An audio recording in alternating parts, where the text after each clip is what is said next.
Well then, we should hopefully be live. And I tried to make the smooth transition once again with the music. Well? I got it all the way back down, and then my mouse like flipped it back up a little bit. I was like, I tried. It's usually nice to like the do do do do do, and then it just goes like. Also, yeah, I got like a fancy bottle of water, mate. You know, I was like shopping for my mum's birthday present, and I was like, I went to Marks and Sparks to get yourself a gift instead. I know, I got myself like those Voss water bottles. It's like a really fancy bottle. Get out of the fridge at work, fucking dropped it, didn't I? Top of bottle smashes off, so now I've just got. So how you doing? Wait for like someone to come in and tell you like, did you know that those water bottles are like invented by murderers and did you know like, the worst person on earth? Did you know that they individually punch an orphan in the guts to get like a bottle? Yeah, just with you, and what they do is they get brass knuckles with your name printed on it. Did you explain that? Embedded in like the children's face the rest of your life. Yeah, it was just like, you know, one of those things that gimmick. I had, you know, I had to eat something and bought a box of Shreddies, and we just used it as a prop. You bought Shreddies? And I bought a Nestle product, and we put it on the table, and then all of a sudden, like, we are the worst people on earth. We were. I think that video is still getting complaints. I just needed to eat something. I just wanted something cheap to eat, for fuck's sake. It's, as my girlfriend summed it up, what are you supposed to eat? Well, this is episode. Is this 117? Is this the Halo episode? It is. I double checked this.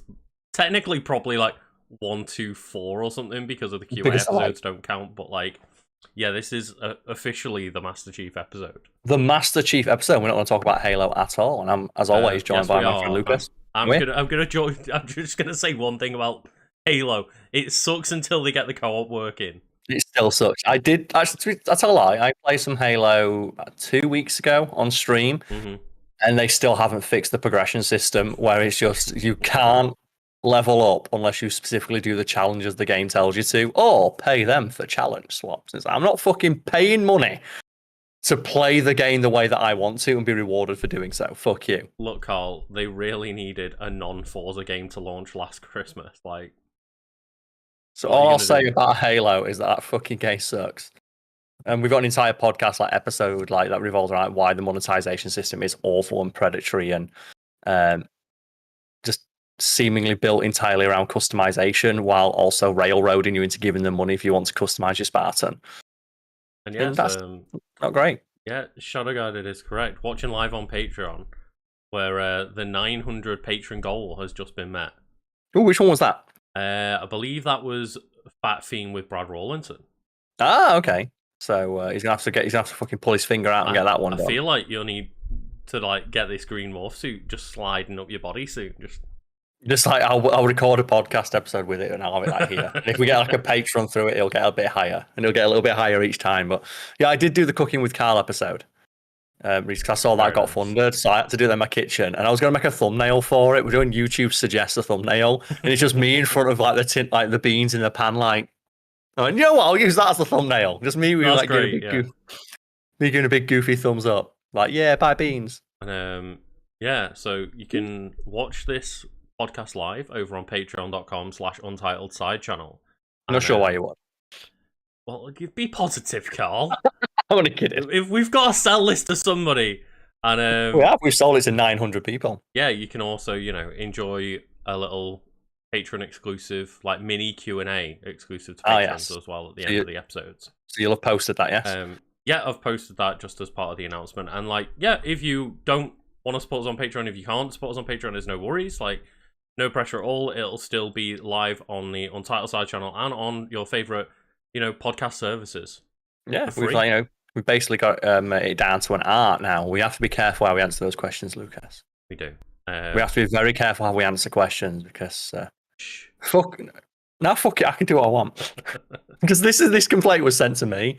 Like, we got a question like last time, it's like how we met. Yes. And like me and you both expressed puzzlement of like, this is a weird question. It's like, I think you summed it up of it's an event from a decade ago I don't really recall all that much because I never thought it'd be noteworthy. You meet people every day. Yeah, like that's the weird thing, isn't it? If it's something we're like often asked, but I just met you at a social club, and at the end of the day, I didn't think it would be something worth remembering at the time. I thought, our friendship is worth remembering, but I didn't think that would be a significant event I'd ever need to recall. Yeah, it's certainly not something you thought you'd have to like recount on command. Mm-hmm. And we got a very terse message from someone who was very upset with our answer of like, I think you could have like, answered it a bit better. You talked for 40 minutes about Obi-Wan and you couldn't talk about how you met. And it's like, I just sent a message like, I'm really sorry. It's like, it's also Well, that's all you can say many a time, and like it becomes like a bit of a trite question. It's just like, okay, we've got to answer this one again. Like, yeah, and that's what we expressed of like, it's and we use that as a jumping off point to talk about like, the frustration of doing that. And the person was very upset that we didn't answer the question properly. And they unsubscribed from the Patreon. So if you're not happy with the content, that is always an option. But I did offer to refund that person. Yeah, and like we don't want to like hoodwink people out of the money or anything. If you're not happy exactly, with what we're doing, you think you get what the product is, then like I apologize, and that sucks. But we don't want to keep taking your money if you don't want to be supporting us that way. Yeah, and that's what I wanted to use it to like jump off and talk about, because I feel we've always been very transparent about what like the kind of content we produce, the kind of people that we are, what people get from our content and what's expected of us. Mm-hmm. And that was just a weird one of like, you think the people subscribing to the Patreon, most of all would know that, because they're the people who've followed the content the closest and the people most willing to support us directly. Mm-hmm. And to see that thing of like, I don't think it's very good. Like, you could have put a bit more effort into answering that one question. It's like, oh, okay, I'll send you your money back. Like at the end of the day, you're not wrong, but understand our perspective of it. Like, yeah, but they never do that. It's a question that we've asked many a time, and it's something that was not really a significant moment in my life because it was just meeting a bunch of people on one day. Mm-hmm. You've got to remember that as well. It's like it was literally a social club, and we met together on the same day, the first day that it was open that year. Of like, that was a session where I met 30 people in one go. And I do wonder how annoyed that person's going to be that we're going to get more content out of talking about their weird, like, snotty message than we did after that question. Because they went on for like 15 fucking paragraphs. Yeah, and it's like, really, I don't want to upset people. I don't plan to sit here and like, I try to be a dick to anyone or anything, especially not the people supporting us. But it's just that's me. That's why I apologize like multiple times in the messages. Like, do you want your money back? I'm sorry that we didn't answer in a way that you thought. I tried to explain our reasoning again, and they were having none of it. And yeah. Thank you to everyone who is watching live, and let's be careful, mate. If you want to write in questions to us to answer on like a full Q&A episode that will be free for everyone, you can write your questions into karlscornerQA@gmail.com, which is in the link below. In the link below. The link is in the description below. It's one of the links that you'll find below. Let's make it even more confusing in the wording. And we probably won't be doing an episode next week just because like I'm off. The sausage is becoming more smooth. It's becoming more aerodynamic. Which I should explain is my puppy is getting done. What do you mean he's getting done? He's getting neutered. The snip is occurring, and I'm just taking next week off to like make sure he's looked. That's a good idea. Like, make sure he's not like getting too aggressive. And now he's becoming like, especially now he's like getting a lot more famous. Yeah, and like your dog could be more famous than us. He will be soon. But it's like with him being a sausage dog, I know that he's gonna like bend himself around the cone as well. Oh, he's that's gonna amazing. be so long, he's just gonna be able to like. So you're gonna like sellotape any biscuits to the wall when he gets the cone? Do you do that and get like some digestives? I didn't think of that. Do you ever done that? No. Sellotape biscuits to a wall when the dog's got the cone. I've never had a dog with a cone before. Oh, okay, because they just go. They said like they're giving us the soft cone. The soft cone. But some dogs will work around that, so you might also want to like. If you think your dog's going to get around that, also buy like the hard cone. I was like, I'm going to need to buy the hard cone. What you do is you request the giant cone. Request the cone for like a husky or something. Yeah, like a Great Dane cone, please. I'll take that one. Just Kay's head is just like on the ground at all times. Like can't support the weight. Just walking around like a Silent Hill monster. Just. But yeah, we'll be, taking a breather next week, and I think we're going to try to do, like, episodes a little bit later. Is that right, Karl? Is that the plan? Yeah, that's the idea you've had, isn't it? To do them a bit later in the evening, because that way it's a bit easier for Americans to listen to it, but also British people if they're at work. Because we always forget, people have to work. This is our work. We're currently in the middle of, like, a work day for Britons and too early for Americans to tune in. So I think we were thinking like maybe go live about 7-ish. Yeah, that right? ironically. Is that what we said? Yes. Yes. I ironically came into the office to work while I was working at home. So I had to cut my work at home short to go into the office to work in the office, and then I'm going to go home to go do more work. So yeah, we'll be changing it from like about 2 p.m. to roughly 7 p.m. on Wednesdays, just to try and get like more people able to watch live. Like we're just trying to make it work for other people, and we'll see how that works out. Hopefully that's a better time for more people. Apologies. Yeah, it's the beauty of doing what we do, isn't it? We can like mix and match and try new things out. Mm-hmm. And if it doesn't work, you go back to what you did before. If it does work, then you go, hey ho, that's the new way. That's the new hotness. But what have you been up to this week, Monfrere? So presumably planning for like Cade, just becoming smoother, more aggressive. Exactly. Well, hopefully less aggressive, but more aggressive for a couple of days. Where he's like, "Where the fuck are my balls?" Can you imagine just one day waking up and you've got no balls? You just wake up one day and you're just smooth, and you're like, what the hell? The thing is, we're thinking about like, just he's pretty okay with the vets at the moment. Like he doesn't freak out when he sees the vets or anything. But we're wondering if that's going to change, and we're going to need to like swap vets because just like they're great and everything. But yeah, associate he's going to be like, they're the ones that took my fucking balls. I don't think dogs have the higher reasoning skills to put 2 and 2 together like that. No, I don't know, because some dogs do freak out when they realise where they're at the vets. But I think that's just more they can hear what's going on inside. If you know what I mean? Like dogs, they've got sensitive. Is it because they can just hear animals inside in pain? Yeah, that's true. But that's often the thing with like dogs, isn't it? Of that thing of like when dogs stare into the corner of a room, and it's like, what can they sense that I can't sense? And generally, it's something known as infrasound. If anyone's ever wondered why dogs sometimes do that, there is something known as infrasound, which is a low-level sound we cannot hear that sometimes gets emitted naturally from things like old rocks and buildings and things. It's very I don't remember exactly how it works, but when it affects humans while you can't hear it, it does, and I quote, cause an impending sense of dread. So sometimes when you walk into a dark old building and you just feel really scared, it's caused by infrasound. And sometimes dogs can detect that and they stare at it. So if anyone's ever wondered, well, why don't we hear much about like places being haunted anymore? It's because buildings don't have it. Okay. And buildings that people tend to say are haunted or where they feel like there's ghosts and presences have high levels of infrasound there. That made me think of like when Cade just stares at like the second TV when it's not on and just sees himself in the reflection and just stares at himself like, you yeah. It's like just staring in the middle of the room like, there's another dog in here. I'm not a fan of this. But infrasound, yes. Well, it's super interesting, and I highly recommend if people are at all curious about like the supernatural and the paranormal, go look into it, because almost every paranormal experience can be explained by there's just this weird sound. There's just sound that we can't quite comprehend. Yeah, and you can sense it, but not in a way that is natural to a human, so it feels unnatural. But I presume like it's quite easy to just get like a sensor out and then you can just save us. Yeah. Like someone in chat's talking about it's like really bad in the tunnels under abandoned buildings, which, as you might recall, are often places where people think they're haunted or bad shit went down. Yeah, definitely. There's a lot of those. Super interesting. What were they called? Like the ghost hunting episodes of like, oh yeah, we're under a bridge, and it's like, oh, this must be haunted. It's like, yeah, no. And then so I can feel a presence. It's like it's also present in the roars of some creatures as well. Okay. Like I think like lions and tigers have it present in their like low guttural roars or something like that. Okay.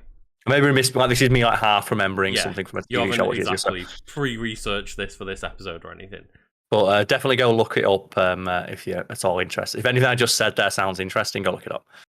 Yeah, for sure. And just last bit of like, I guess very loose housekeeping is... Yes. Get a house in order, Lucas. Do we have the merch set up? Yeah, the merch store is set up. The merch store, because I was like, I think I need to add this to my housekeeping. I think that's all set up now. Yeah, it's been set up for a while. It's just that we've been mentioning it periodically in videos because there is currently in the works a new one-off piece of artwork we're being designed by an artist friend of the channel's. And that's going similar to with the Psycho pre-orders, where it's like, it's one design, we have a certain amount of pre-orders and it's done. We're going to do that with an artist friend of the channel. And then if that goes well, we'll be doing that again and again and again, while maintaining that like current like lineup we have in the store. It's like 5 basic designs, which might get swapped around based on the numbers that we have. Yeah, you got to stay, live. Got to like try and work with the motions, and you can't have too many things up on a merch store at once. I think you can't, and as well, we like physically. I can't afford to buy much more merch. This is like an investment for me. This is like a project that I've done. So this is like my own personal money going into this. As a potential like business avenue to continue after Fact Fiend. It's just one of those weird things of like, you'd think the more merch the better, but that generally doesn't work out to be the case. It's normally like you keep like a smaller, more concise branding of like just having merch, and even if you rotate the merch in and out, if you have like a dozen pieces of merch, it tends to work out better and be especially more cost efficient. As well, having like 100 designs all at once. Give people that much choice and they probably won't pick something. Like, look at how many people scroll endlessly on Netflix, or how many people go to the second page of a Google search result or the second page of an Amazon search result. You're usually like, okay, it's like, fuck this, and that's why. People just don't have the time, the patience, or the inclination to look around that lot. So it's just good like Amazon's figured out some bullshit where it's like, there are good products on there, but what we're going to do is we're going to give you Amazon's choice, number one, and like amongst a couple of sponsored products, and then we're going to fill the next like 15 pages with the chaff, and so that you only buy like the sponsored products or the Amazon choice. Yeah, that happened to me. There like are decent things there, but you have to sometimes search so specifically or so long. Like that happened to me today. My headphones like just died. They won't charge anymore. I was like, oh, that's a shame. These things were guaranteed for like 5, and I went, oh, I've had them 5 years. I've had them 5 years, and I use them every single day. Mm-hmm. So I've got my money's worth out of this. I'll buy some new ones, and I'm searching for the new ones. And it's like, oh god damn it! And I don't trust, especially when it comes to technology, something that's like a brand I've never heard of. I know in some cases there are those like really high end brands that you've probably not heard of, but these were not high end brands.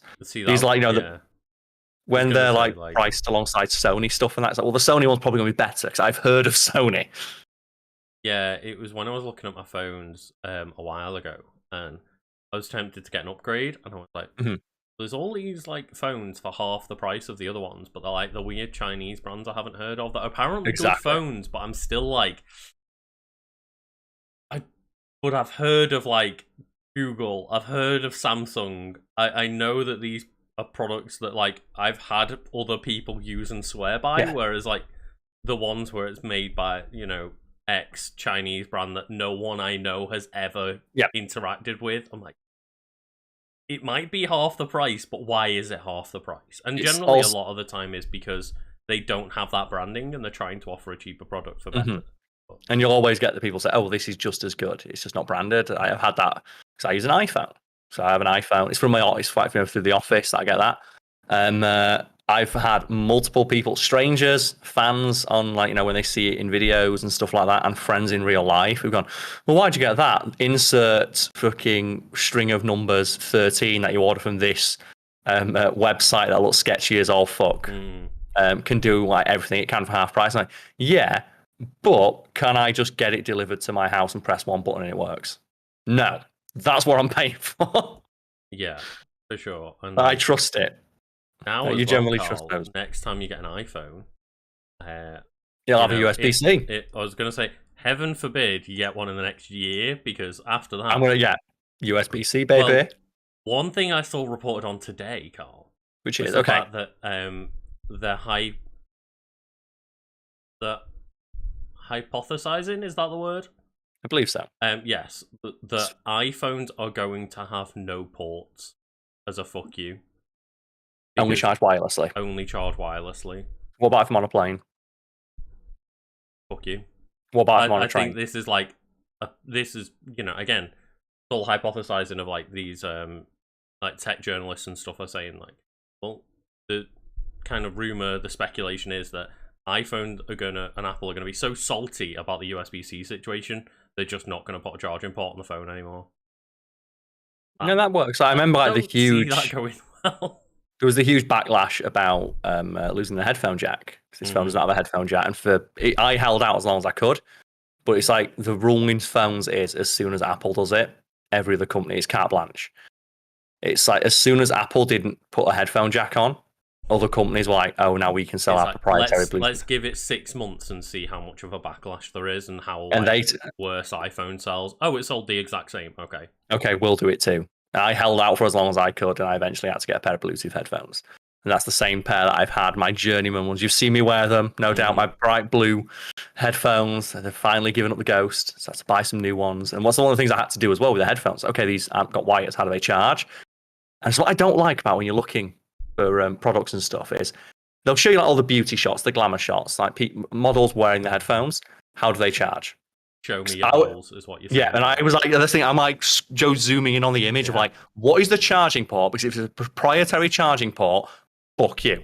I'm not buying it if it's proprietary, because that means I'll lose that, or in like 3 years' time when I need to like, that charger's dead. I need to get another one. Like Joe, when you like pull out your PS3. Oh god, and you've got to try and charge your PS3. Micro USBs on them, not the mini. Was it like? I can't remember which way around it was, but they had like the mini or micro USBs that nobody fucking used. It was proprietary to Sony. Yeah, and instead of like using the one that just, I think everyone had the micro USB, but they used the mini one, and it was like, oh, okay, well, now that my like 1 foot long wire that came with my PS3 has broken, what other wire in the house have I got to charge my PS3 controller? Oh, nothing. Yep. Buy another one. And they had like obviously problems with loads of stuff like that, like the PS Vita with the proprietary memory cards and stuff. Oh yeah. It's all blown up in their face over and over again, and they keep doing it. Eventually come back to like, oh yeah, we'll use USB-C on like DualSense. They tried for a very long time though to stop us from using our own stuff. They keep trying. And do. It's like, the DualSense 5, is it? How much proprietary bullshit is crammed inside that controller? Just so you can't buy a third-party one. And the thing is, like, we're now on controller number 4. Is that your fourth one's gone? No. I just for my partner's birthday got the black console like covers and controller. Oh, okay. Because she was just there like constantly hating the fact that the PS5 is like white and black, and doesn't like that at all. So I was like, it stands out, yeah. You know what? Get the matte black, and those covers are like so dark, like they absorb light within the entertainment system. It's like disappears into the like Vantablack. Yeah. Yeah, I still think like one of the best jokes I ever made is like that Vantablack stuff you need to paint. Because have you ever seen like what they use to like weigh a kilogram? You ever seen that, like the pure kilogram weight? No. Where it's like a piece of polished aluminum that is like polished down to like the atom to weigh exactly 1 kilo. Oh, right. And I just said, paint that with Vantablack and roll it into Stephen Hawking's office. Just see what he does when he sees like the world's most round object that's just like absorbs all given light in the environment. I still think it's one of the best jokes I ever wrote. It's like a top 10s article like 7-8 years ago now. I still remember it because it still makes me giggle when I think about getting like the world's roundest objects and paint it with like Vantablack paint. Oh god, I love those objects. The ones that they're not like perfectly circular. The ones that are perfectly engineered to like balance or move forever or whatever. Oh yeah, weird shapes that like I forgot what they're called now. You can knock and like they'll constantly just wibble and wobble until like they're called like oblongs or something, aren't they? Something along those lines, yeah. And you've got that's a video game. It's Oblocks, I think it is, because I wrote one. They come from the same article I wrote, which is if anyone's curious, top 10 objects clearly designed to annoy physics. It's one of my earliest. Today I found my earliest top 10s articles, and it's one of the few that helped the top 10s YouTube channel take off originally. Oh right. So it's one of those ones, and that's one that I like spinning off and making your own YouTube channel instead. I thought about it for a while, yeah. Maybe do my own thing. So that's one of the ones where I'd stopped writing for the site at the time, but when they uploaded that as a YouTube video, it went viral. So I got an email from the editor, like, "Oh, Karl, I know you don't write for anyone anymore. You write for yourself." So I was starting Fact Fiend at the time. Can you write another one of these though, because it went really good? Oh, right, okay. So I went and researched another one. So there's a second one, and they also made a video about, which I also had to research. Like Karl sequelizing his own articles. I did, yeah. I did it a few times. There was a couple of like just articles I had that when they were into videos went really well. So I was asked to write other ones. It's one of those weird things, isn't it? Of like, okay, you've got to jump on the success of that article, like you know the site would, but then that you can't just keep making that article. You've got to try something else at the same time. Oh yeah, but when it's like there's a few topics, so I guess I can reveal because I always get asked like, oh, where do you get your ideas and stuff? It's like the internet, it's research. But there's a few topics that in my many years of doing this that generally always do well. The first is pretty obvious, it's World War II.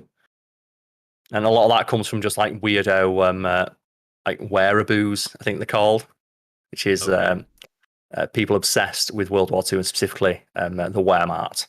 And they love to correct you on stuff about the Wehrmacht and the Luftwaffe and the Nazis. And it's like, why is this the point in history that you chose to dedicate? Anyway, so anything about World War II, anything about serial killers, which I think we've seen the resurgence, not the resurgence, but like the almost meteoric rise of the true crime podcast and true crime content. Yeah. So serial killers, anything like macabre killings, just horrible things that befell people. 'Cause generally, people like reading about other humans' misery for some reason. And we've got a true crime podcast that I attest to that. And then there's guns. And then the weirder one is brands. Yeah, yeah. So anything about like McDonald's, Coca-Cola, Burger King, and you've probably seen that when you've been editing like fact feeding videos or looking at the analytics. If we talk about a particular brand, it'll generally get more views than others.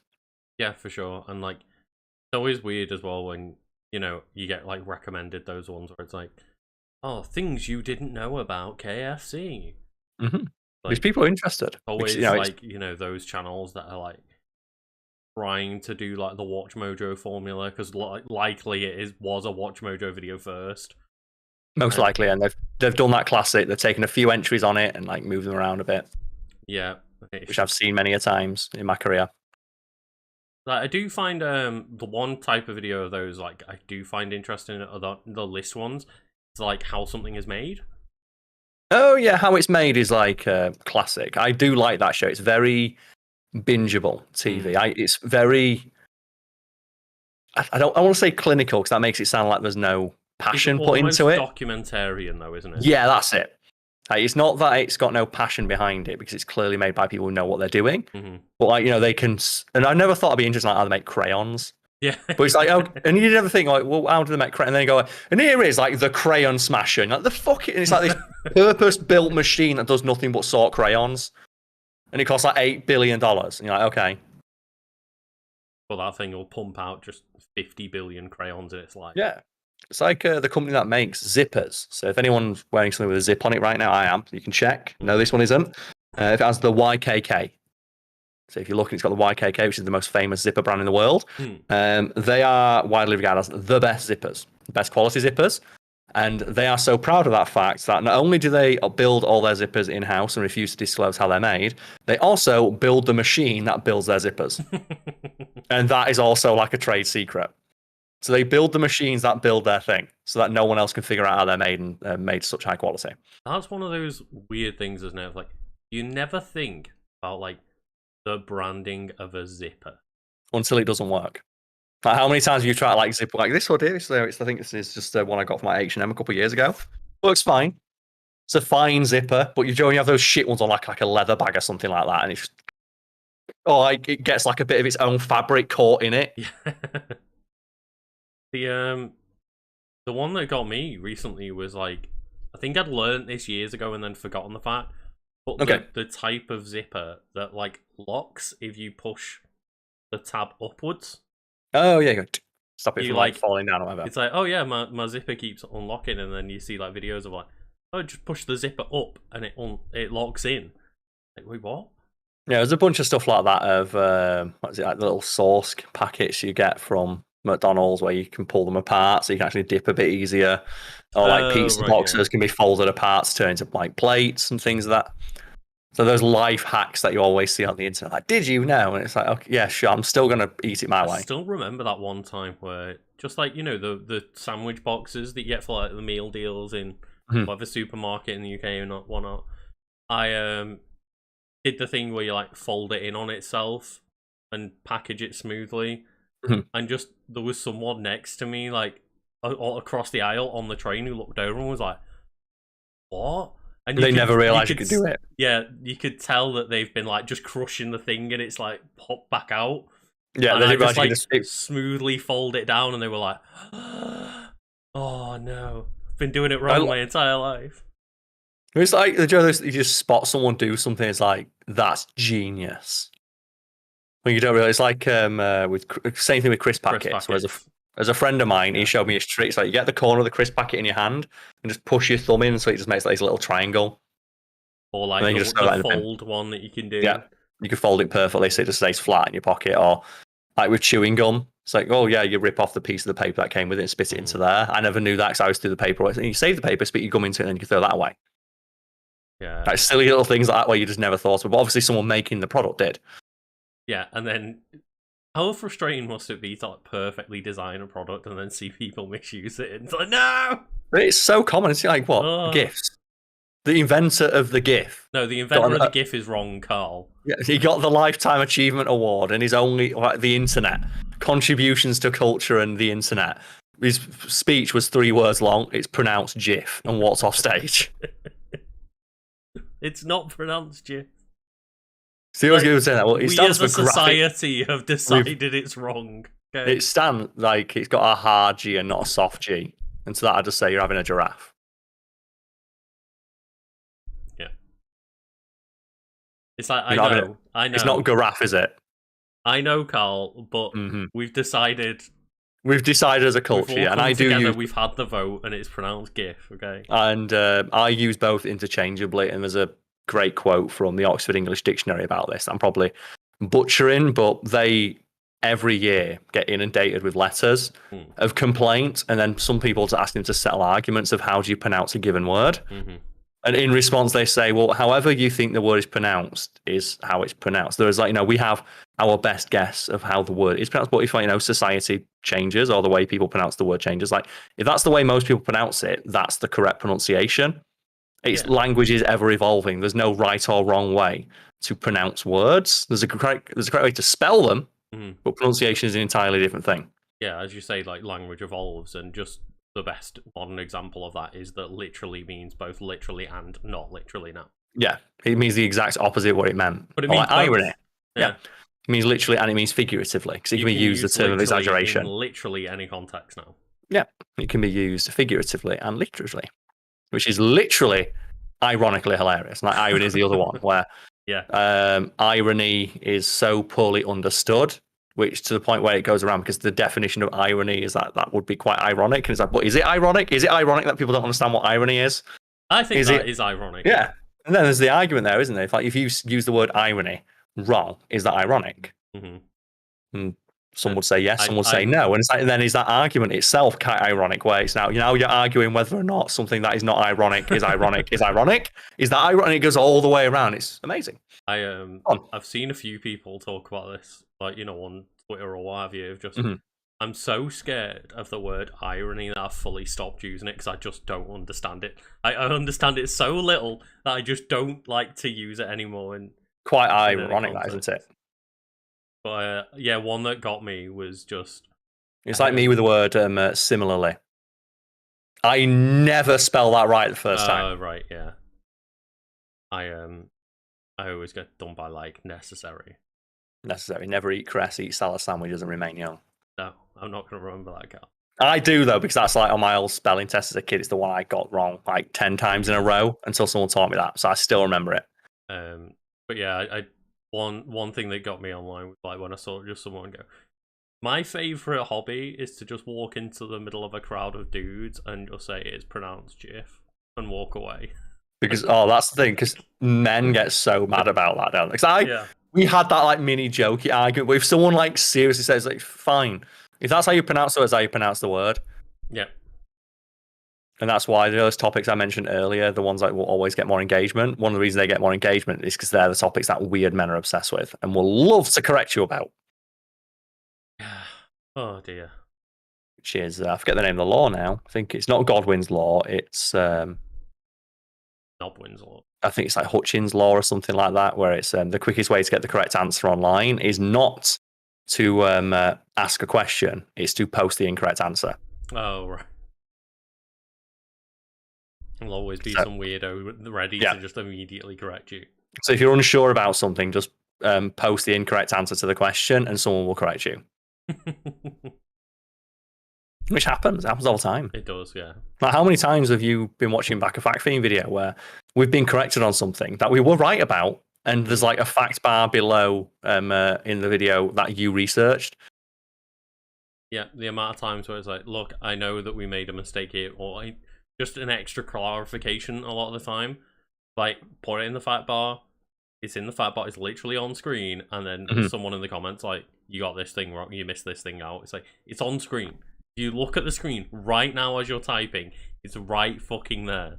That means as well that they scroll down so quickly to post that comment, they didn't see the fact bar pop up. Like, they went so fast. I wonder if people sit there with the keyboard already up, just listening to the audio version. 100%, yes. Like, just ready. Well, how many times do people post, like, first? Mm-hmm. There are people out there, that's their whole thing. And have you ever met anybody who... Oh, you're shaking your head immediately. Nope, You're not even going... I've never met anybody that is that person that's, like, first in on a video. I was going to say, just in that sense of someone who's that obsessed with something seemingly so minor. Not that I've been actively aware of. Okay, because I used to... Well, I still do. I work on the internet. And when at the start of my writing days, I met many a person like that. And there's a couple of examples that I didn't realise were as depressing as they are until a few years later when I thought about it. And one is that I told you that I was part of that writers group for a few years, didn't I? Yeah. When I was like writing full time, there's a few writers groups I was in on Facebook where we'd share ideas and tips and help each other, with submissions and all that good stuff. And one of the forums that I was on for pitching submissions, there was a person there who was just always online. And they were a moderator on that forum. So I thought, you think moderator, they can they have the power to move, delete stuff, and they can post it anywhere with authority. And I was like, wow, that must be a pretty big deal. And I remember once where it's like, I think 3:00 in the morning, American time, but I would just post, I've made a post, I pitched in the wrong place. If anyone here was a moderator, could they just move it for me? I've sent one to someone on the site, but I thought I'd message in here as well. Within a minute, it's like done. And I looked at the time it was for them in America, and it was like 2:00 in the morning. And I asked them what they were still doing up, and they went, "Oh no, I'm just just on my PC." And it's like, "Oh, this is it. This is all they do. Yeah. They sit there all day in this forum, talking to other people, and this is all they have." Yeah. And it wasn't until years later I realised, I'm like, "Oh wow!" Because when I was there, it's like, "Oh, that's pretty handy." It's like, "Oh, cool. I hope you do." And then I did I presume they were talking to people. Because we're up late playing video games and stuff like that. It's like, no, they just sat on their PC. And this is all they do. They just sit there and they just, that little bit of power and assumed authority they have over other people is what they need to get through the day. Yeah, and it is sad, really, because you just think to yourself, like, what has it gotten to? In what point have you gotten to in your life where that little tiny modicum of power is the only thing you can clean? Well, there's a couple of things that I distinctly recall that were so hilarious. I remember once it's this is one you probably never experienced being on a forum. People claiming avatars. So it's fine, if you advertise your face. Because I always use a picture of my face for everything online. Because it's well, it's me. Why would I not do that? And some people use anime avatars or pictures from TV shows and stuff. And I distinctly recall there was a moderator who got really mad that someone not even used their avatar, but a picture of the same character that they were using, which turned out to be a character from a web comic they had nothing to do with. Of course, yeah. And they were mad that someone else, they might get mistaken for me. And it's well, your name's got moderator right next to it. And they were asking, should I send them a message and tell them to cut that out and say, that's my. It's what? And they were legitimately angry about the idea of it. I saw one go around on Twitter last week that was purposefully trying to do that. Okay. And it was there's like Nibel/Nibelian on Twitter who leaks like he uses the stuff. and he has the One Punch Man avatar, doesn't he? Yeah, and someone had used that exact same avatar and did like they'd spelt like Nibelian with like a capital I instead of an L or something like that, and like put the same avatar on, had like almost the exact same name, and then posted like, oh, Bloodborne is getting like a full remake, blah blah blah, and then even linked a PlayStation blog post, but it was a PlayStation blog post from like 2017 about Bloodborne, but it was just a Bloodborne update PlayStation blog. That's pretty good. And like link that, and then everyone was like, "Oh my god, the Bloodborne has come back!" And like it's like, no, they've linked it to something from 2017 and made it look like. Which, if you clicked it, you'd know. The moment I clicked it was when I found out. But if you just look, PlayStation blog link, and they've got their text above it going like, "Oh, Bloodborne's getting this, this, and this." Everyone was like, holy shit, they've announced this, and like obviously they're like a pretty credible leaker, Nibelian, and like but it wasn't that exactly. No, that's pretty funny, and that's I was like, similar but different, because that's like active impersonation. In this case, it's just someone liked that same webcomic and he used a drawing of the same character in a different pose because they liked it, because it's a popular webcomic that people like. That's what I'm assuming that moderator thought was going to happen. Yeah. But secretly it was just, no, like, you're not the only person who likes this webcomic. But in their head, they're not enough of a person for them to try and impersonate, but in their head they are. Yeah. Like in their head, they're a big enough deal where people will try and impersonate them. It's like, no, you are one of like 500 volunteer moderators on this website. Yeah. And it's I've interacted with it, and it's strange to like go back and think about, because it's something I noticed recently. I think I made a joke tweet about it of many years ago when FactFiend took off. I sent an email to Heinz asking if they like to sponsor the channel. Oh right. In return for a case of beans as a joke, and I never got anything back. And on a whim, like a few weeks ago, because I think I was talking to the missus about like brands and stuff on social media, of like, oh, I wonder what brand do you think I'm more popular than, and what brand are you more popular than? Because she found out she's got more followers on Twitter than Grape Nuts, which is like a fucking awful cereal nobody likes. But of course, they've got to have an official Twitter account for Grape Nuts, because if they don't, someone will impersonate them and be like, Grape Nuts are made of like gravel and chicken shit. Yeah. And I realised, I've got more followers on Twitter than official Heinz UK. Could I reach back out again? Did you? I did not know. It was just a joke, and that reminded me though of if anyone's ever. If people go to my Twitter account, you'll notice I'm not verified, and the reason you can't do that is because the criteria for being verified now are a lot stricter, and for a while they were turned off. And that was around the time they realised a bunch of white supremacists and members of the KKK were verified. So they stripped verification. But back in the day, it was actually quite easy to get verified.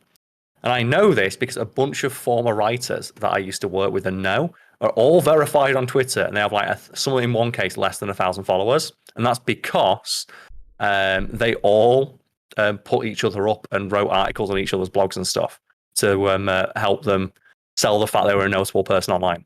Yes, the circle jerk, because it's also... Yep. Yeah. And I just never wanted to, because I was not fussed about it. I'm like, why do I care if I'm verified or not? I'm just a dude who writes articles, and now I'm more notable than any of them, but they've all got that verification tick. And that's the thing, isn't it? I understand why it's important for, like, brands and stuff to have it, because if you're, like... Or a notable person. Or like, you don't want want someone impersonating. Yeah, like, because, you don't want somebody impersonating you. But they were all so convinced of their hype of like, you've got 700 people follow you, and it's like, yeah, but I don't want anyone in person. Well, who the fuck would do that? Who reads the byline on a website? And it's something like yesterday, was it, that I got my Twitter account just... You did, yes, which I was going to mention it. Like, someone did try to pretend to be you. And just posted like some random crypto shit that I didn't even... Yeah, because I saw that. Immediately got tagged from like you in the chat, and like in my Discord as well. Someone mentioned it. I was like, shit, yeah, Lucas's account clearly been hacked. And that's why I wanted to mention that, because you, just as like, being like, related to FactFiend, are more notable than near enough every single one of those people that I know. To the point where you've got people hacking into your account because they know that you're a trustworthy enough source to hot crypto shit. And as I said, the only time I'll ever get into crypto is I can figure out making little cake coins. Cade coins. I I've can said rip you all off with Cade coins, then maybe. I'm glad that I never have to like talk about it again because like NFTs and crypto is dead. But just that tweet I put out of I would rather shit in my hands and clap than have anything to do with NFTs was like pinned at the top of my profile for a while.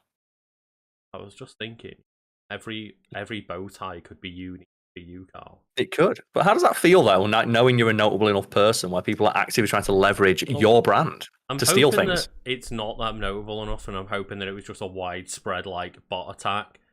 And that it wasn't a personal like thing, because I'd be way more worried if it's like someone specifically picking my account. I think it's more just accounts with like a couple of thousand followers are probably like noteworthy enough to make it worth hacking, but not big enough that you can really do much about it.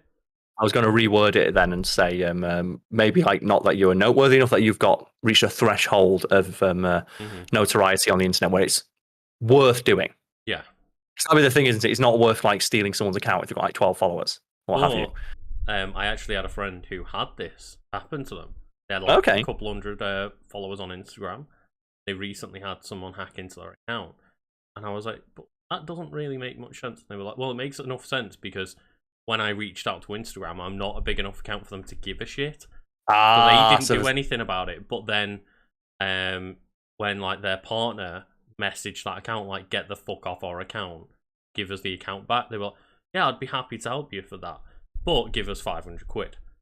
And it's like, right, so you're picking on small accounts that have no power to like, you know, levy that back at Instagram or whatever to get your account sorted by them. They won't give a shit, but like, it's, you know, been an account for years that they've clearly got a lot of like photos and stuff on there. Yeah, that's like, even worse now I think about it, because yeah, if I had to make a new account, fuck it, I'll make a new account.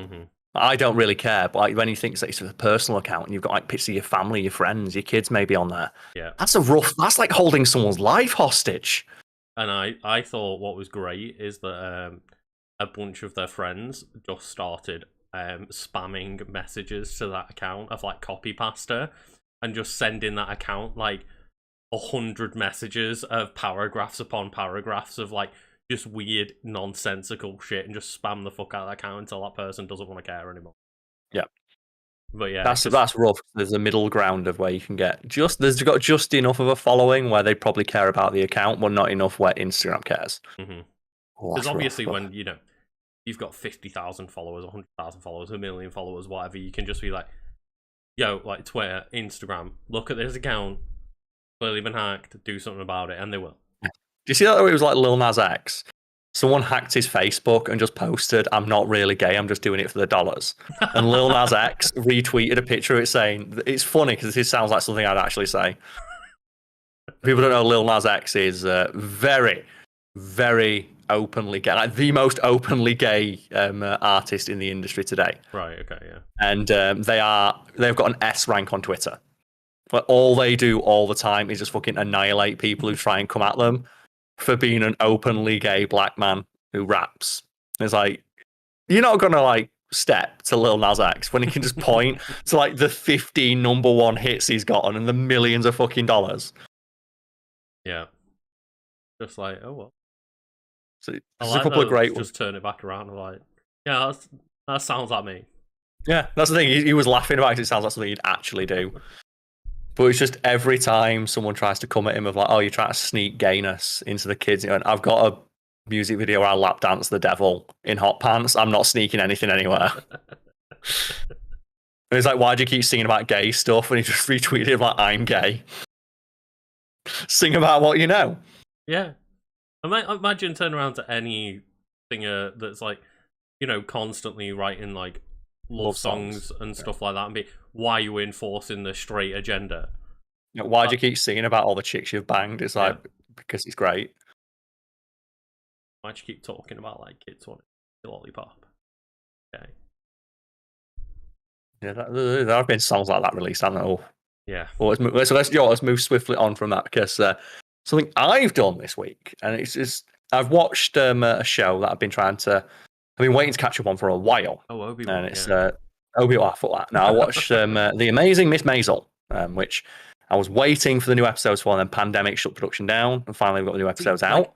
Literally, you mentioned this show. I do not have any clue what this show is. The only thing I've ever seen or heard about this show is just you saying that you like it. Yes, so we're not going to talk about the show itself, but I want to use it as a jumping off point because I've been watching the show, and I've now realised I'm watching the show for every other character in it except for the main character. Right. Because the main character is just so unlikable at this point in the story. But the side characters are so interesting that I want to keep watching to see what's happening with them. And I was going to ask you, is there a piece of media, like a film or TV show, something where just you like everyone in it but the main character? And why I think about it, I'll describe what goes on in this show. The basic premise is it's 1950s, early 1960s now in the season we're in. Housewife who gets disillusioned with her life and tries to do stand-up. Walks on stage drunk one evening and just rants about her life, gets really popular, gets noticed by a wannabe manager who then tries to help them become a stand-up, and it's the trials and tribulations of their life as they're trying to make it as a stand-up. And the end of the season, or the end of the last season that was on, is they are about to go on tour with a huge big singer, and it's an obvious stand-in for those crooners from the 1940s and 50s. It's the one they make up called Shy Baldwin, but it's very obviously inspired by like Nat King Cole and all those artists and stuff. Oh, yeah. It's like in the context of the show, it's like the biggest singer in the world, and they're opening for this singer on tour. And so a plot detail that's revealed is, this character's gay. And they're secretly gay, and they're trying to hide it from everybody. And they really, and obviously this is a gay black man in the 1950s. They can't Lil Nas X it up. No, it's a bit rough. They have to hide that fact. Yeah. And Miss Maisel, the character, they go on stage in Shy Baldwin's hometown, and they tell a bunch of jokes about him that he construes as making fun of him for being gay. That's not the intention, and you can tell and then in the newest season they kind of address that thing of they were just jokes, and that character gets understandably really annoyed because you basically outed me on stage, and it's illegal to be gay. Yeah. It's double illegal to be gay and black, and the character fires them and leaves them in the lurch. And the start of the season is them being really annoyed about it. I don't know why he kicked me off. What did I do to him? What did I do? It's the character doesn't get it. Oh, God. So is there any shows that you've been watching where it's or movies or something where it's just the main character is just aggressively unlikable, but the supporting cast is so strong? I've heard that Orange is the New Black. I've not watched that, but I've heard from people who watched it every character but the main character is likable, and the main character is an arsehole. And you watch it in spite of the main character. That's a criticism I've heard of that show. Yeah, there's a few that just came to the top of my head. The first two that didn't take me long to think of. Not things I've watched recently, but just things where that really stands out. Is How I Met Your Mother. Oh, Ted Mosby being an unlikable dickhead. He's awful. He's awful. It gets worse with every passing season. Mm-hmm. And also Harry Potter. Do you not like Harry Potter? He is a bit of a whiny dick by the end of it. Harry Potter is the least interesting part of Harry Potter. He's very uninteresting because it's the audience standing, isn't it? It's a very classic thing of the boy who lived. Everything gets handed to him. All he does is complain about how hard his life is as people just hand him. And I'd say also one that becomes more over time, similar to what you were saying, is Deku from My Hero Academia. I think he gets less and less likable. He doesn't start particularly likable, and then just kind of gets worse and more whiny, and the gimmick becomes less fun over time. And watching him struggle to learn how to use the powers is probably the most interesting part of him. And then when that starts to lessen, it's you're starting to be less creative. The moments where for example, the fight against Todoroki, where he's got to use one finger breaking at a time. That's super intriguing. And then where it's oh no, he can just do everything now without any effort. He's mastered his power, so he's not interesting. Mm-hmm. But and then the rest of the cast continues to be super interesting around him. Because they're still trying to struggle with their power set and adjust to the ways the world works. And that's a good idea, yeah. And this show I've been watching, it's really been interesting to watch because I was really intrigued about how that storyline was going to end. Oh, okay. Of and they do have I don't want to try and spoil too much of it, because I'm about halfway through right now, so maybe it does get addressed. Okay, yeah. Like maybe like the character turns around on the fact like, oh, they almost outed a gay black man in the 1950s. That's super. No wonder the character didn't want them to be involved anymore. But they have a bit where they're trying to get their career back. It's like, okay, we need to claw it back, and they have a thing where like going into clubs and stuff like that, and they say, okay, can I go on stage? It's like, no, we've got like a full roster. Bump someone for me. And like, no. And like, but I'm better than all of these people in here. And the booker's like, I don't care. They're who I've booked.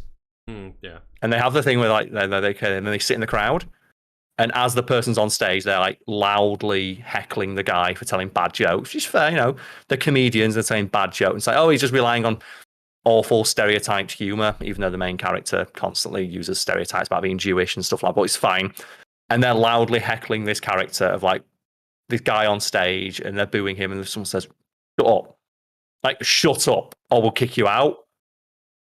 And then when they go on stage and people heckle them, it's like, no, how dare you do that? And it's like, what? and the thing is, you can tell it's supposed to be presented as they're being snarky and they're winning an argument, but it's just like, no, you're being a dick. Yeah. Because whenever there's a scene where someone's in your crowd talking over you or heckling you, you give them a bunch of shit for it. But when it happens to you, like, no, that's not fair. How dare you do that to me? How dare you interrupt my performance? And that's the thing. And they have a bit in the show where they say, okay, the agent's trying to get them booked places. And like, okay, I've got you booked here. Oh, I've decided I'm not being an opening act anymore. And the agent, you see the agent like, what do you mean you're not being an opening act? It's like, I want to be on stage and tell the jokes that I want. And they're like, okay.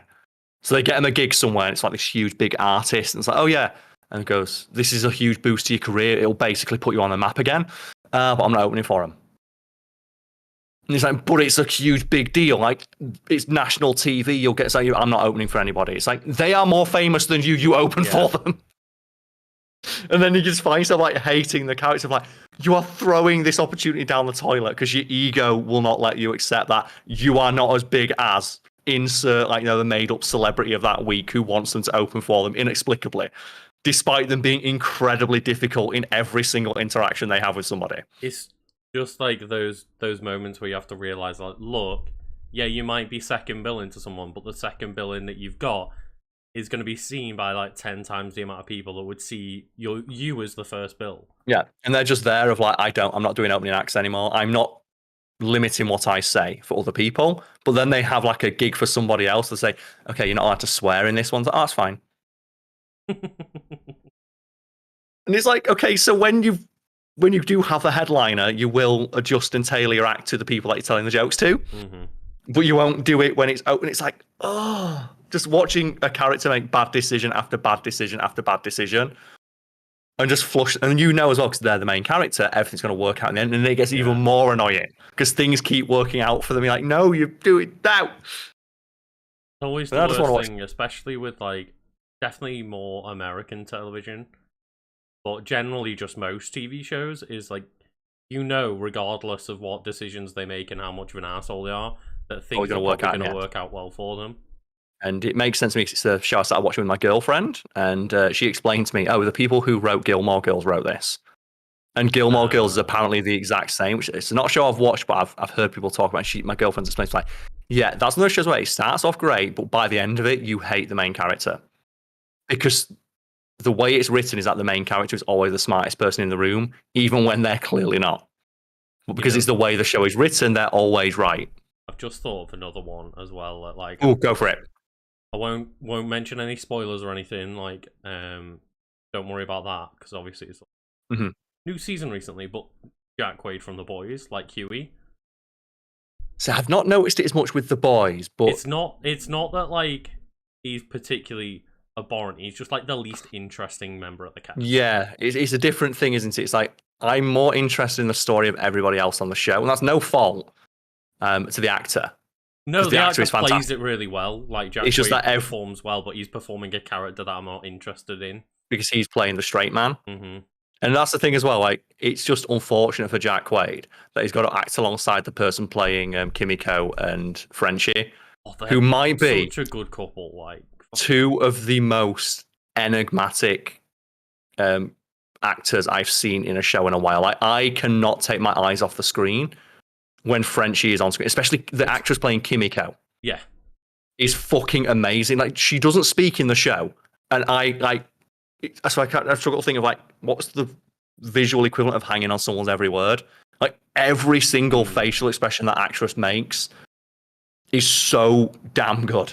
And it's bizarre to me because I watched episode 3, and I won't say anything that happens in season 3. Sorry, won't say anything specific, but just I sat there and was like just watching it, going, you know, when season 1 started and I got introduced to Frenchie, like, he was the one I didn't like, and now he's talked about my favorite part of the show.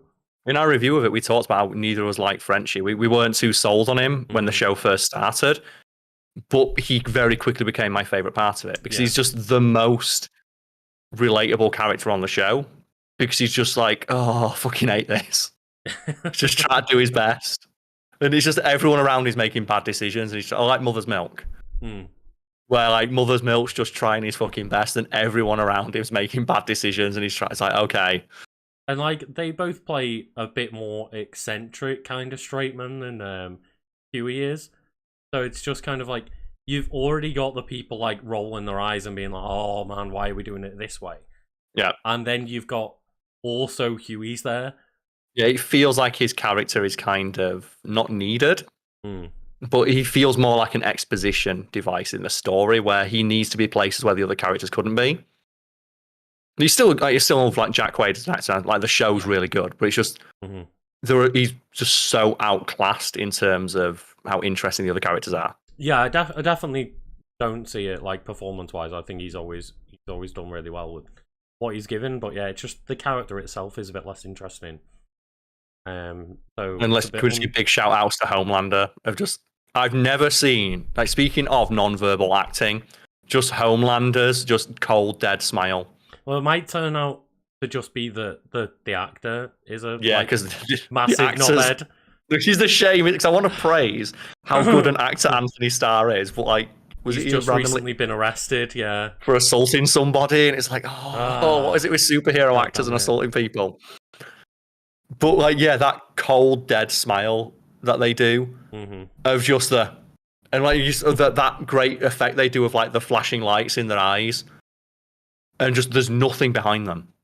No, and like it's so good to see how they go from that moment of like, as you say, the cold dead smile to the moment the camera's off is like, gone, I'm out. Like, turn away, snap into like, I'm a giant knobhead mode.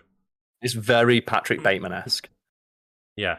Like, Anthony Starr is playing a sociopath amazingly. Maybe because he is one, we don't know. But maybe. But can we also, as well, it's not a spoiler, but can we please talk about the trip to Pride Land? I don't think we can. No, just all the imagery in Pride Land of just, that might be the hardest I've ever cringed watching a TV show, but I was cringing because that's what it's like. And that, like, the timing of this release cannot be an accident. Of, in the show, they go to like Pride Land, which is like the Vought corporation celebrating Pride, and they have like the Black Lives Matter waffles. Yeah. And they have like the woke walk, and it's just like, this is it. This is what happens, or this is the end game for corporations monetizing Pride. Yeah, and monetizing all of these, like, you know, social pushes and stances. And stuff. Something we've talked about before of like, social progress is going to be largely pushed forward by businesses realizing that they can monetize it. Yeah. And it's a shame, but yeah, we've got an entire episode about talking about we that. We have like, that, but just corporate the trips, cynicism saving the world. But when like they go to like Pride Land, and I'm just there like, the one that got me was just the one that you shared like yesterday or today or whatever, of like, oh yeah, like Wrath Month should be a thing of like Wrath Month. Let's talk about Wrath Month. But the one thing I want to bring up is like Wrath Month, but for that fucking Harry Potter thing. Oh yeah, so we can talk. I say Wrath Month. People don't know. This might be like something I've heard, but like for many years I've been a proponent of Wrath Month, which follows Pride Month, And it basically is, in my head, and hopefully we can get this trend in, because that tweet did quite well. I want more people. I do genuinely want this to be a thing. I want this to be a movement, but I don't think me, straight white dude, is the best person to push this movement forward. But I do want it to happen.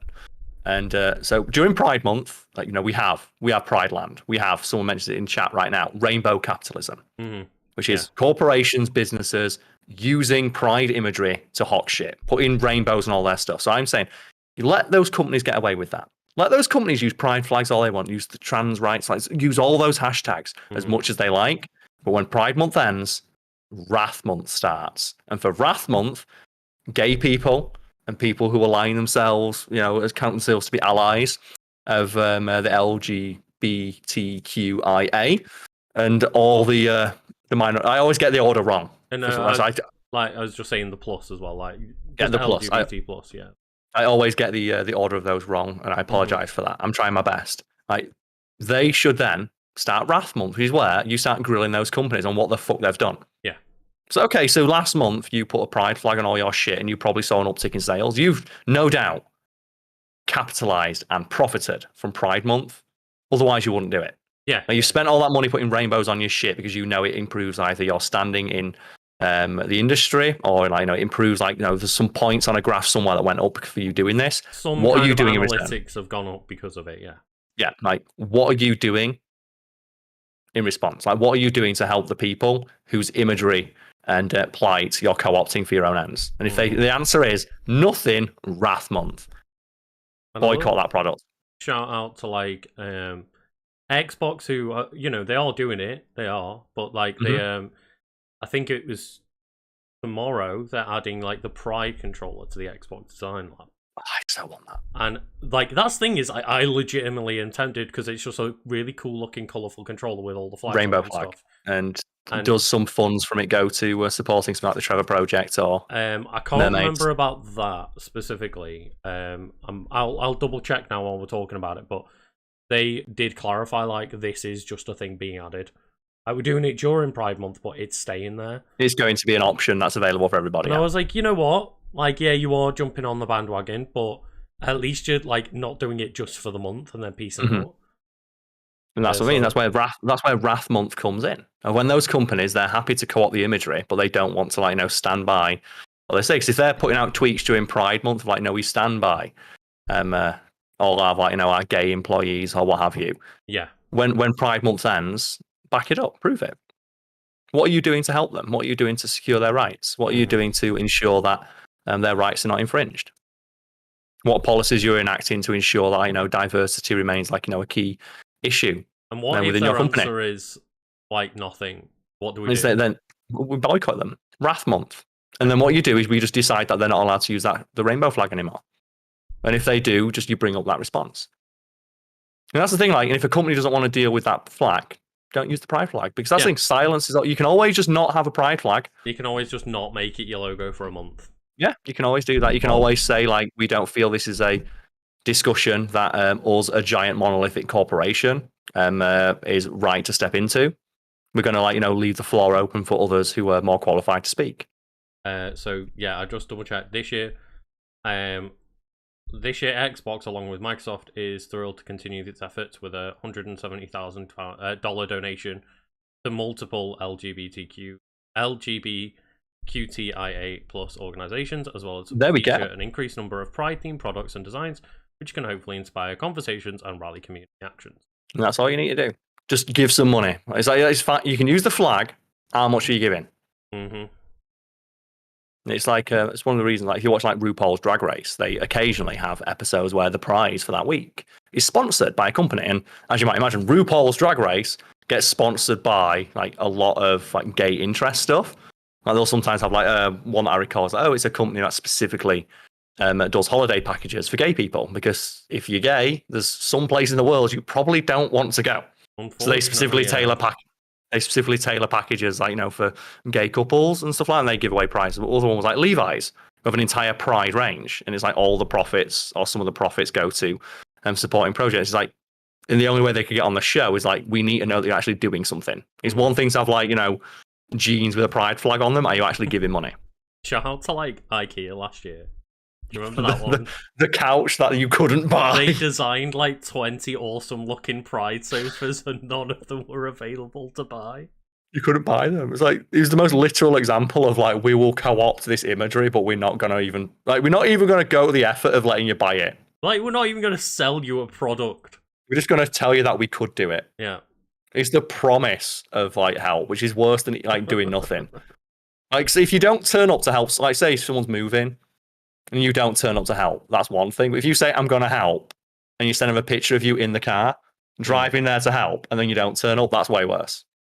And that's what they're doing. Only it's like, instead of helping someone move, it's like, you know, pushing forward social change. It's like, I heard one from my dad the other day of like, he works in the NHS, and they were like ordering like a new just thing, like a new flag, and then also they were like, oh well, we should order a new like thank the NHS flag or whatever, and someone just turned around and was like, oh, just clearing my throat. no problem, you okay? Yeah, I'm fine, just getting a bit phlegmy apparently, but like someone just turned around and went, yeah, but NHS staff have been thanked enough, haven't they? Like, put up a pride flag instead. It's like, oh no. It's one or the other. Like, we can care about one thing at a time.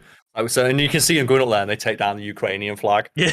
And they put up the pride. And it's just like, you know, that's the exactly idea. Like, even at the NHS, that the staff have been thanked enough. Fuck that. Like how many businesses around to co-opt instead? Yep. How many businesses around the country do you think that's an exact thing that's happened of taking down the Ukrainian flag to put up the pride flag? Mm-hmm. And like then after they take the pride flag down, two different groups of people at the same time, and they'll think to themselves like, should I put the Ukrainian flag back up? And they'll think, no, it's a bit dirty. Let's just take it down. Like, what have we got for July to support? All those things, isn't it? Like, you know, again, like any like thing where it's like support for people, or you know, helping people out in difficult situations and stuff. What is the flavor of the month, and how long have we got to pretend to care before we can just forget about it and move on? It's like, how many people when can we start advertising? Talking when can we start advertising Christmas? Ukraine as if like the war's still not going on and stuff. It's like they had that 1 week where they told everyone to go help out and donate and support people, and then just forgot about it. People can't care for an extended amount of time, and that's a genuine thing. Like, it is hard with everything going on in the world as a person to A, keep up with it all, and B, to be sympathetic to it, to everything going on and all the struggles in the world at all times. Like, it is hard person by person, but as a corporation to pretend like you care for X amount of weeks to then just knock it on the head. That's a completely different scenario. Like, it's just amusing in that like dark, macabre way of just how quickly companies will do it. Like I said, just taking down the Ukrainian flag, put up the pride one. That's all we need. And speaking of using pride imagery, we didn't get onto the Harry Potter. Let's get onto the Harry Potter thing. So, okay, speaking of using pride imagery without any sort of self-awareness or any plan to actually help the people who are impacted, and you know, the people who are actually celebrating who they are during this month. Harry Potter and the Cursed Child's official Twitter account, because apparently that needs an official Twitter account. That account's verified. Specifically the Cursed Child, yeah, it's weird. Specifically for the Cursed Child, just tweet it out. Just in support of Pride Month. And just like a picture of, I think it's like the front of the book or something, with a bunch of flags of the various different Pride flags to exist. I'm not sure how many there are, because there's quite a few.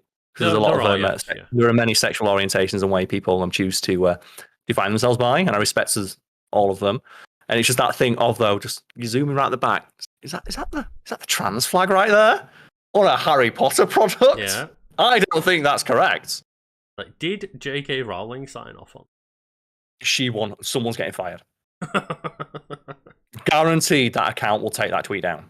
And it's one of those. I'll bet anything that account gets taken down. I do not doubt that the people behind Harry Potter and the Cursed Child, and like, you know, similar to the Hogwarts game that's coming out and stuff, I don't doubt that people on those teams give a shit about these rights and these issues. They do, yeah. However, they are part of a branding that is, you know, fronted by J.K. Rowling, own turf, and that's wholly owned by her, and it's wholly owned by her as well. So it's not even like Minecraft is a common gotcha.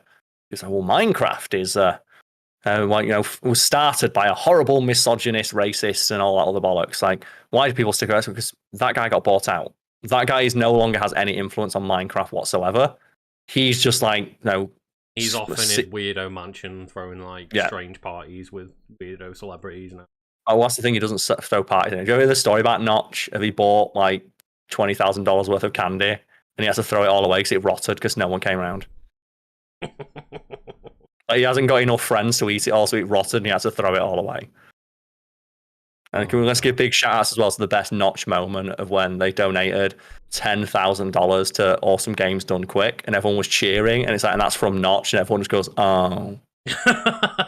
Like, they can't even. Have you look it up?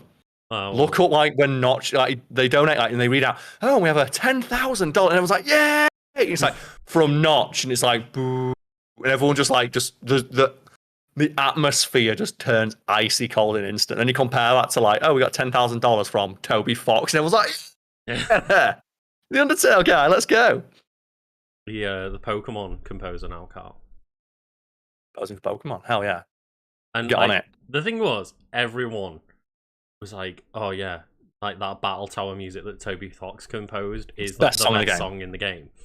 And I saw that Toby Fox had just tweeted out like, "Yeah, I'm composing another song for Pokemon. This time it's not optional, fuckers." Like, because it's like one of the like themes that you hear in the overworld. Yeah. Just let him do the entire soundtrack. Basically, let him do it all. I would, but yeah, it's just great that he's like, fuck you all for not listening to our Battle Tower theme. Now you've got to listen to my best song in the game, yeah. Yeah. Like, without a doubt. Hasn't listened to like Pokemon Sword and Shield Battle Tower music, go and do it. Yeah. Toby Fox's theme. Like, and it's not the best Pokemon song because there's still a few, but I would love to hear though his take on some of those classic Pokemon leitmotifs. He could do so much with them because he's like a master of using those. I'd really love to hear specifically Toby Fox Lavender Town. Oh, that would be fucking amazing. Because like he's so good at doing like those somber songs in Undertale. Mm-hmm. Like the little piano ditties and stuff. Some of the most memorable songs are like not Megalovania. Like Megalovania is great, but like some of them aren't the boss battle songs and stuff. Some of them are like those songs where you're trudging through the memories and like realizing the story of Undertale. Yeah, just like the piano thing, like the home theme and stuff like that. So I'm excited for him to do that. But yeah, someone who works for that Twitter account is getting fired, or a sternly worded email. Yeah, because as you say, J.K. Rowling is still like actively involved in all things Harry Potter and signs off on it all and profits from it. And that's where like the question comes in of I agree that the people behind the projects are not the problem, but when you're supporting those projects, you're also supporting that horrible woman. And it's a totally personal thing of like being able to separate the art from the artist, and we spoke about it before. And like, I don't begrudge anyone for supporting Harry Potter the brand, and like I've supported Harry Potter in the past and probably will with some things in the future. And like I think it's just more that at least we get to like discuss it. Yeah, there's always that like caveat, isn't there? Of I like Harry Potter, but I don't like it in that way. Yeah, I'm aware of the fact that the creator is a horrible piece of shit. Yes, and like literally hanging out with people and taking photos with people who go on the news and say we want less trans people. That thing is when she's arguing, like, well, I'm not transphobic, you're all just twisting my words, and then she randomly turns up uninvited to like that weird like turf event or whatever the fuck it was in like some random cafe in London. Yeah, guest of honor.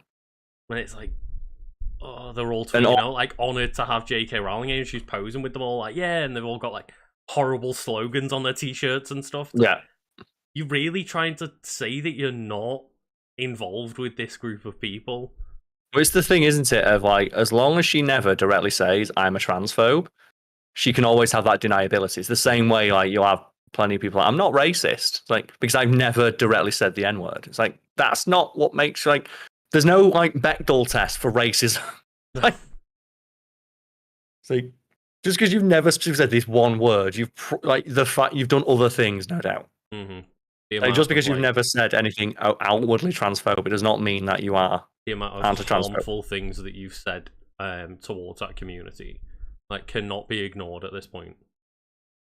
Like she wrote like a transphobic screed and got it published as well. It's like screaming about being cancelled, where she's like getting published in national newspapers. That woman will continue to get published likely for the rest of her life until she, unless she does something, you know, way more egregious than she is currently doing, because she needs to Linehan it up. She needs to do what Graham Linehan did, exactly, and get kicked off Twitter. That's the thing, is she's playing it just subtle enough to not get quote unquote cancelled, which is a shame because it's not a shame. It's surprising because she's such a bad writer. Yeah. So it's amazing that she's able to, like, you know, say things so subtly. And this is from a series where you've got characters in it, like the Irish character who keeps blowing stuff up, and he's called like Seamus O'Finnigan or something stupid like that. And she made a Chinese character called Cho Chang. It's like the fact that she's able to now grasp subtlety, like, a black character, what they called Shacklebolt. Really? Really? The black character has a name that references slavery. Okay, got it.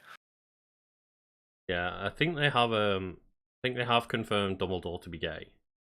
Yeah. Rachel and chat asking. I think in the movies they have now, like, confirmed Dumbledore is gay in a. Well, it's one of the things that made the Fantastic Beasts that I didn't go to watch. But as well, it's really hilarious that was like a retcon years later for J.K. Rowling realizing that she wrote the books. They were little children's books. They got massively more popular than she ever anticipated. Now she become a spokesperson for a generation, and a lot of people in that generation, you know, some of them are gay, some of them are minorities, and that's when she kept getting asked of, like, why are there no black people in, like, no, the Harry Potter books? And she says, no, there are. They're just not in the story. And she would always have to retcon the fact that, like, oh, why are there no gay people? And so, oh, there are gay people in school. Dumbledore's gay. Mm-hmm. Why is there no allusion to it in the text? Oh, it's there if you can read it. And it's like, no, it's not. This is a children's book. You're a terrible writer. Yeah. It's not in there's no subtext here. You don't do subtext, JK. Subtext is that, like, all of the Gremlins just an allegory in not a good way. And long hooked nosed goblins who run all the banks and have a Star of David on the floor. Yep. Which I always thought was like a shit post until you actually look at it, and it's like, no, there is a big Star of David on Gringotts' bank floor. Not subtle. Like, obviously, I was a child when these movies first came out, so it wasn't something I noticed, but not subtle at all. Yeah, it's like the stuff like Rita Skeeter, where, like, every description of her is that she's got giant man hands, and that she's like she's ugly because she looks like a man.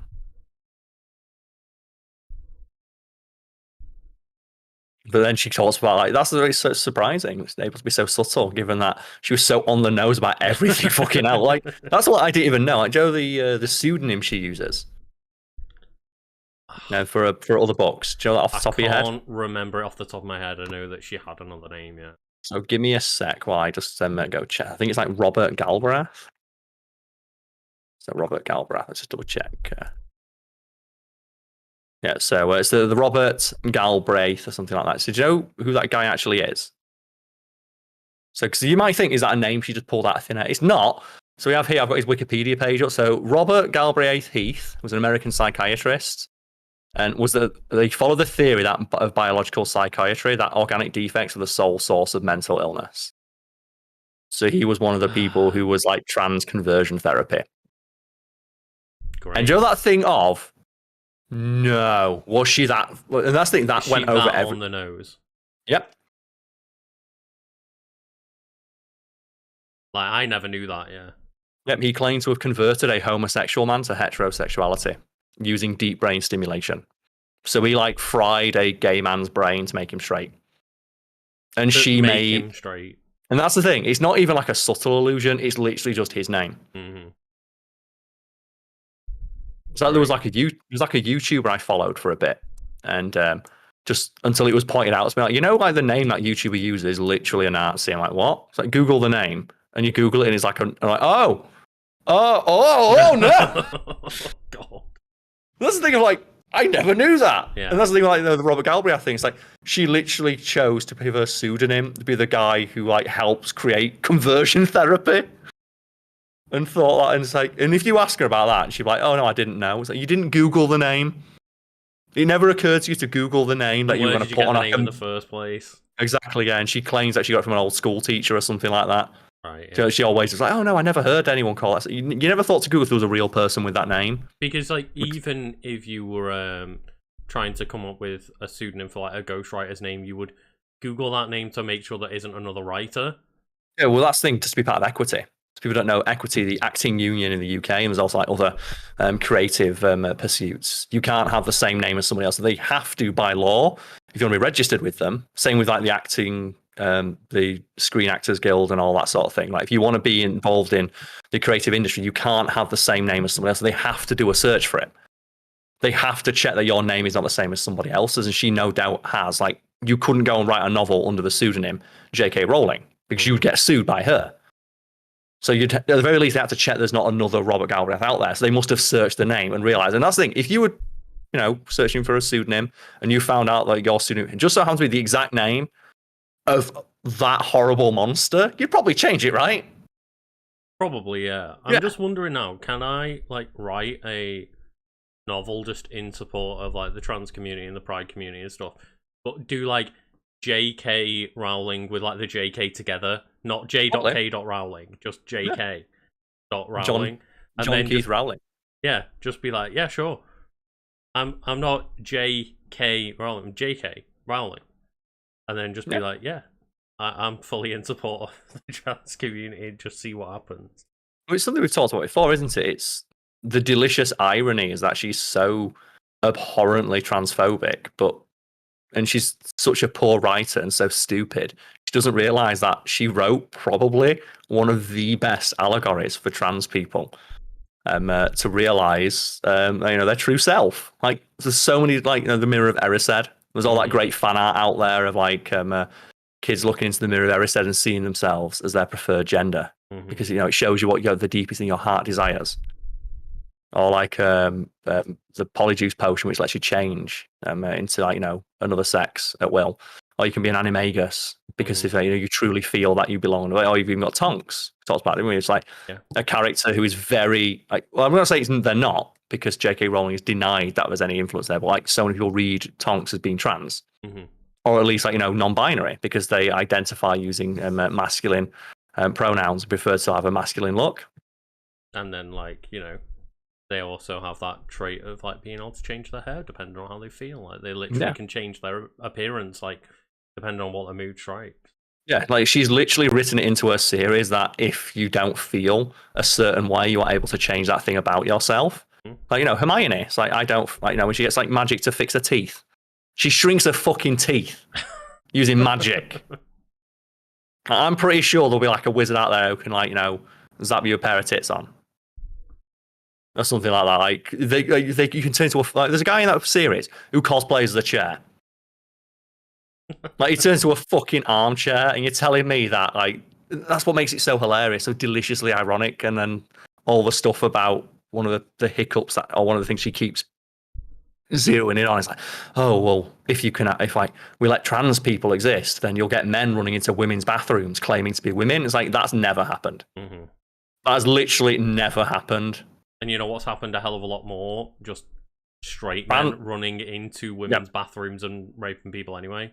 Or transphobes kicking their way into bathrooms. Looking for people. And Joe, what? I have never heard of any woman say if someone who identifies as going in, because you know what they want to do? Use the toilet. And it's great as well because all the toilets in women's bathrooms have doors.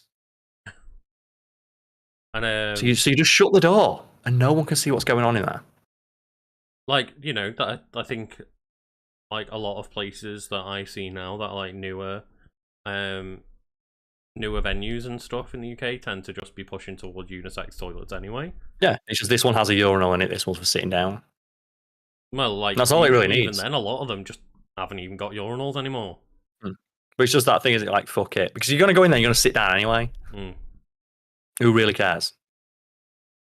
Oh yeah. Oh dear. The fact that it's one of those. The cursed child, I'm sure, is supported and being developed and being pushed by a lot of people in different communities that actually care about pride and like making that progress, but it must suck for them. Yeah, they've got to deal with that. It must do. Yeah, it must be like really horrible for people on that team. To know that if J.K. Rowling met them, she'd hate them. Yeah. But you can always comfort yourself if you're a fan of Harry Potter, knowing that if Harry Potter ever met J.K. Rowling, you'd hate her. Like Harry Potter, champion of the downtrodden. Yep. Because she always said, like, I see myself as Hermione. And it's like, Hermione stood up for the elves. The elves that in your story, you literally wrote that they like being enslaved. Mm-hmm. And then you had to invent... Dobby celebrates being freed. And like, he fucking loves it. And they talk about how like the elves get mad when Hermione tries to free them because they've got nowhere else to go. And it's like, that's not an argument for them to continue being enslaved. That's like an argument for the fact that they have literally zero prospects. Mm-hmm. Because like this system is so ingrained in society. I can't even remember the black family as elf. I can't remember their name. Creature, yeah. Like, he actively despises that family. And he has to work for them, yeah. He hates Harry Potter and he's still got to work for him. Mm-hmm. He has to do what they say, but he actively, in every scene, is like, I fucking hate this and I hate you. But alright. And I've got to, like, he's forced by magical law to do it. And they have the bit with, like, Dumbledore of, like... And I think there's a bit where they have it with where Hermione tells him, where he tries to... I think Creature goes and betrays them. Mm. And like Harry gets really mad about it. It's like, yeah, because he's a fucking slave, and he went to the only person who ever treated him with any kindness. And Harry's like, oh yeah, shit. If you treat people poorly, they don't want to help you. And it never occurs to him. And that's a line she wrote.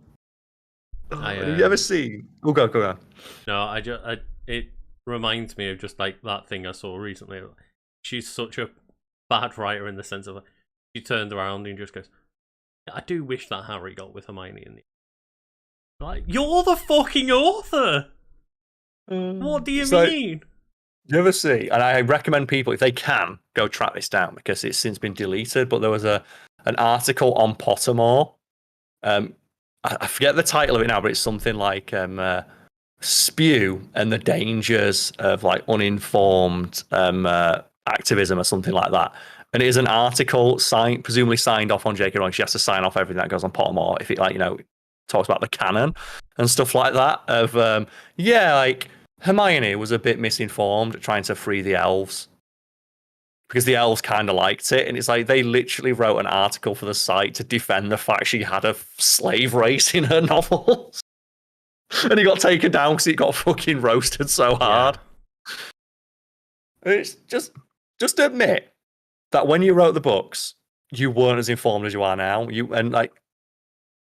Okay, you'll get some stick for it. You're going to have to take a bite out of that shit sandwich. But if you're earnest and you're honest, because we've had it, haven't we? We've like made mistakes. We've you mentioned Ezra Miller earlier. We misgendered Ezra Miller in a video because we weren't aware that Ezra Miller goes by like the they them pronouns. Like that was just a genuine mistake, and we tried to apologize and rectify that mistake. Yeah, like we got that shit sandwich. We took the bite. We apologized. We moved on. We grew from people. Just say that. Just say when I wrote the novels, I wasn't aware of like the themes. Even like you say, subconsciously, I must have put themes in there, and I can now see with the benefit of hindsight and the input of others with who have different perspectives that maybe it's a bit problematic. And what makes it scarier is the fact that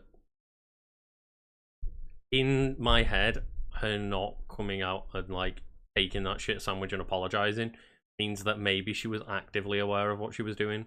Maybe, yeah. Like the same thing with like the Robert Galbraith thing of that's like one of those things where do I racists do it?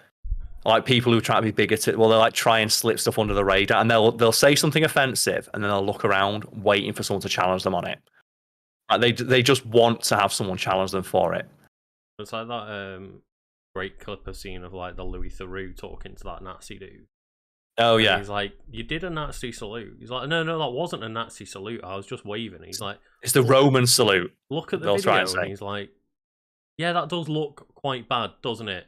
But it wasn't the intention." And then he's, "Well, here's you 2 minutes later doing the same salute once again," and it's like, I don't want to have this conversation. You just like get off my property. Yeah. But yeah, it's that thing of like it's the whole idea of a dog whistle, isn't it? It's like the OK sign, where it's been like co-opted by racists and Nazis and stuff like that. because they know that if you get a picture of someone doing like the A-OK sign, Mm-hmm. you say, well, I'm just doing A-OK. And it's like, yeah, that's one meaning for it, but it's been co-opted by it. But they know that they can do it. And if they get called out for it, they're like, well, I'm not doing anything wrong. It's like, well, you got a fucking swastika on your t-shirt as you're doing it. Context matters, as they always say. And the context here is like you're hanging out with a bunch of white nationalists. You're probably not saying that everything's okay. I hit it like a couple of times where I've like accidentally, you know, like if cars let you pass and stuff, you'll just like put your hand up. Like, the little wave, yeah. There's been a couple of times when I've done that walking cade and had like treats in my hand and just put like a fist up instead. I mean, like, no, like, that looks bad. Like, oh god. Ooh. Just doing like, no, it's like, you know, like solidarity, man. Just do the Wakanda forever salute whenever you go across the back. But that solidarity, like, depending on the context, is like, who are you saying that's fair, yeah. with? You just look over and they've got like a giant Union Jack flying from the back of the car. It was like Uncle Vernon. They've just got like "Make America Great Again" on the pickup truck. I'm like, yeah. Like, oh god. It's like, no, I just had treats in my hand. I'm sorry. I've just tried to say thank you. That's what I do. Like the big fist, the big power fist. And like, yeah, that's one of those that's not quite as openly bad, but can't be taken out of context. And I'm just exactly, like, yeah. And you're aware of that context, and that's the whole idea of a dog whistle. That's why they're called dog whistles. It's like something only a specific thing is able to hear. Mm-hmm. Like, you know, racist. They send out those racist dog whistles. Like people who know, they know. Well, that's why for so long that OK sign was like people were getting away with it, because it took a long time for people outside of those circles to learn that that's what they were doing. And then you'll see as well, like when people do it, they've got that shit-eating smug grin on their face. Like there's like the same grin like J.K. Rowling's got on her face when she posed those photos. Like she knows what she's doing. Mm-hmm. Like it's like that thing you're asking someone to like call you out on it so you can argue with them. No, Karl. She was just there in support of other women. Anyway, if people out there would like to find some content where we do support people of all backgrounds and minorities, where could they find your Twitch, Lucas? They can find me at twitch.tv/Legend of Kanto, where I in fact have some new emotes that you can use. Pride emotes, emotes, which of course I'm taking down at the end of the month now. No, and that's the thing, I don't have pride, and that's the annoying thing. I saw you get those done. I was like, I wish I'd thought of that. I wish I'd got some like the little fat girl thing I've got, but I didn't have time to contact the artist, and it seemed like kind of cashing in now. I was like, oh damn it, I wish I'd kind of thought of doing that too. Yeah, like I think I got them in like the day before June began or something, and I'm like, aha, I'm not capitalizing on Pride. Like obviously it's timed for Pride as like a celebratory thing, but yeah, it's definitely not something that I'm gonna remove after the month ends. Yeah, you're not trying to it's a point in time where people are aware of the issues, so it's a good time to talk about it, which is good time to show support. Yeah, it's part of the reason why Pride exists. It's like, yeah, it's part of the time where part of the reason why it exists is like, you know, there's never been a better. It's the perfect opportunity to have a conversation about it because it's in people's minds, the forefront of the conversation. Yeah, and like you know, it's one of those of just I'm not actively part of that community, but at the same time, like being an ally is a very important thing as well, and I want to show my support, and I want people to feel comfortable in my community and in my chat. Yeah, I love that, and as well, something that I've encountered it's like is there are people out there who they think the A in LGBTQIA stands for ally, and it's like, no, it doesn't. And again, like no, it doesn't. A lot of the time, like that's just that people aren't informed enough. Like they're not now, and they can look. But it's that thing of like they think it stands for ally, and it's like, did you actually look up what the acronym meant? Stands for? Yeah. But yeah, how about you, Karl? Where can people? Oh well, they can. Annoyingly, I ain't got any Pride emotes, but I have got just possum emotes. You have? No, I ain't got possum. I ain't got possum emotes. Vengeance Friday is going on. Yeah, if you want to call it Revengeance, which might be one of the most politically, like, I don't want to say brave, but just like, I guess it is brave because like I play Revengeance pretty much every Friday, and it got to a point now where I keep bringing up the point in Metal Gear Revengeance, which I play on twitch.tv/karlscornerQA, where like it is your mission to cut the police in half. You cut the police in half. You get bonus. It's like that is a mission in the game. We just cut the police into ribbons, and it's presented as the morally correct choice. Can you steal the skeletons? No, you just rip the spines out. No, that's what I meant. Yeah. Yeah, and you get bonus points. You get bonus points for cutting the knees off as well. It's great. And this is like a game, and I've never heard anyone talk about it. So you know what? Yeah, and you know as well that Raiden will say trans rights. Oh yeah. Especially in that future as well. As where, he rips everyone in half, but Yeah. Like trans rights. No centre rights. No rights for centre Armstrong. No, Armstrong deserves a Zandatsu. Well, that's part of the reason why that game exists, isn't it? It's part of the plot of that game is like cyborg rights. It's like, do you have, if we remove all of your, what makes you human, do you still class? Of course I fucking do. I've got the same rights as everybody else. It's like you still class as a human regardless of the fact that his humanity is basically a brain and a face. Yeah. And the rest and that's like part of the game's themes, and you could read that if you wanted to as an allegory for trans people or any minority group. Mm-hmm.